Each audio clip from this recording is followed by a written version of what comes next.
Ortho, Nebraska halftime show rolls on from Elkhorn Stadium, and we check back in with Bill Steckus. Good evening, Bill.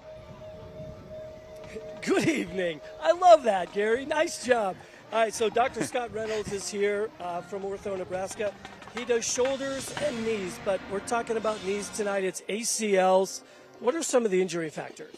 Yeah, some of the risk factors for ACLs. First of all, appreciate you having us out, just like every week. Are you but kidding me? As far as risk factors, your ACL is a big ligament inside your knee. That its main job is really to keep your shin bone from twisting on your thigh bone. So activities that stress that are the things that can cause injuries. So a lot of pivoting activities, twisting, cutting type sports.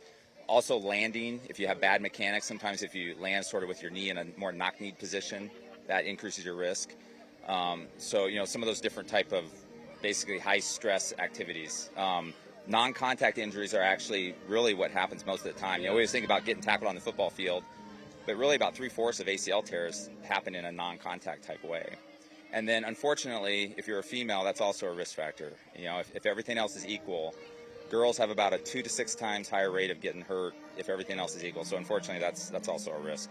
And I didn't realize this until last year at this time, but there are things you can do to prevent them. Yeah, it's not totally preventable, unfortunately. Absolutely. But there are some things, for example, if you have bad mechanics landing and jumping and running, there are some things where we've been studying, a lot of physical therapists have been studying if there's ways that you can do classes and try to teach people how to do that better. If you land in more of a knock-knee position and your toes are turned in, you have a lot higher risk. So if you can strengthen your hips to make your hips turn out, and if you can sort of retrain your body to land in better positions, sometimes you can at least lower the risk. Right. Yeah.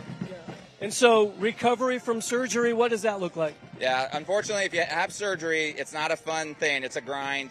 The surgery part's actually the easy part. You're in and out the same day. It's outpatient surgery. The physical therapy, though, takes a long, long time. And, it takes a month or two to even get back to kind of walking around day-to-day type life. We probably don't let people really start jogging or running straight ahead for about 3 months. And we love to try to get people out to almost 9 months before we return them back to normal sports, 8 or 9. It kind of depends a little bit on the sports and how they're doing or what activity they're trying to get back to. But it just takes that long for that ligament to grow together. And what should parents know quickly? Well, the main thing, I guess, I would think about is that there is a huge mental part to this, too. We always talk about the physical part, but that's something new that we've been looking into. And, kids go through depression when they get injured, not just ACLs, but also getting back to sports. There's anxiety, trying to return, and it's just something to keep in mind. We're learning more about it, but that's something good for parents to keep in mind.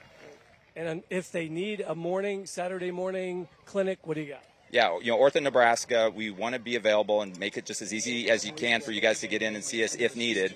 And on Saturdays, we are open for extended hours. So we're open all morning Saturday into the early afternoon, and then we have other hours. You can always check us out on our website. There's a few different locations and different hours that you can look at. So, Thank you so much. Always fun to talk to these guys.